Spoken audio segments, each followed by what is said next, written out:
श्री गणेशाय नमः। ओम नमः शिवाय। श्री गणेशाय नमः। श्री शिव पुराण। माहात्म्य भवाब्धिमनम दीनम मां समुंदर भवार्णवात कर्म प्राहगृहीता दासोहम तव शंकर। शौनक जी के साधन विषयक प्रश्न करने पर सूत जी का उन्हें शिव पुराण की उत्कृष्ट महिमा सुनाना। श्री शौनक जी ने पूछा, महाज्ञानी सूत जी, आप संपूर्ण सिद्धांतों के ज्ञाता हैं। प्रभु, मुझसे पुराणों की कथाओं के सार्थत्व का विशेष रूप से वर्णन कीजिए।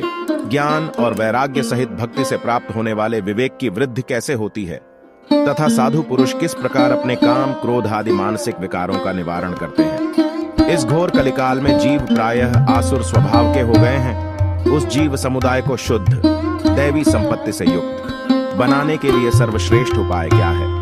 आप इस समय मुझे ऐसा कोई शाश्वत साधन बताइए जो कल्याणकारी वस्तुओं में भी सबसे उत्कृष्ट एवं परम मंगलकारी हो तथा पवित्र करने वाले उपायों में भी सर्वोत्तम पवित्र कारक उपाय होता। वह साधन ऐसा हो जिसके अनुष्ठान से शीघ्र ही अंतःकरण की विशेष शुद्धि हो जाए तथा उससे निर्मल चित्त वाले पुरुष को सदा के लिए शिव की प्राप्ति हो जाए। श्री सूत जी ने कहा, मुनिश्रेष्ठ शौनक वर्टिकल बार, तुम धन्य हो, क्योंकि तुम्हारे हृदय में पुराण कथा सुनने का विशेष प्रेम एवं लालसा है। इसलिए मैं शुद्ध बुद्धि से विचार कर तुमसे परम उत्तम शास्त्र का वर्णन करता हूँ। वत्स, वह संपूर्ण शास्त्रों के सिद्धांत से संपन्न, भक्ति आदि को बढ़ाने वाला तथा भगवान शिव को संतुष्ट करने वाला है। कानों के लिए रसायन अमृत स्वरूप तथा दिव्य है। तुम उसे श्रवण करो मुने। यह परम उत्तम शास्त्र है शिव पुराण, जिसका पूर्व काल में भगवान शिव ने ही प्रवचन किया था।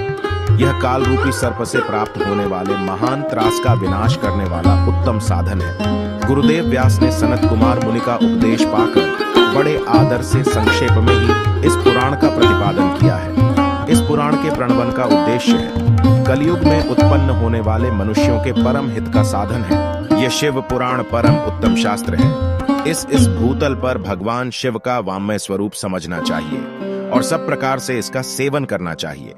इसका पठन और श्रवण सर्व साधन रूप है। इससे शिव भक्ति पाकर श्रेष्ठतम स्थिति में पहुंचा हुआ मनुष्य शीघ्र ही शिव पद को प्राप्त कर लेता है। इसीलिए संपूर्ण यत्न करके मनुष्यों ने इस पुराण को पढ़ने को इच्छा की है अथवा इसके अध्ययन को अभीष्ट साधन माना है।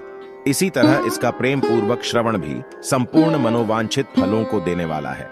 भगवान शिव के इस पुराण को सुनने से मनुष्य सब्र पापों से मुक्त हो जाता है तथा इस जीवन में बड़े बड़े उत्कृष्ट भोगों का उपभोग करके अंत में शिवलोक को प्राप्त कर लेता है। यह शिव पुराण नामक ग्रंथ 24,000 श्लोकों से युक्त है। इसकी 7 संहिताएं हैं। मनुष्य को चाहिए कि वह भक्ति, ज्ञान और वैराग्य से संपन्न हो बड़े आदर से इसका श्रवण करे। 7 संहिताओं से युक्त यह दिव्य शिव पुराण पर ब्रह्म परमात्मा के समान विराजमान और सबसे उत्कृष्ट गति प्रदान करने वाला है। शिव पुराण को वांचता है अथवा नित्य प्रेम पूर्वक इसका पाठ मात्र करता है, वह पुण्यात्मा है, इसमें संशय नहीं है।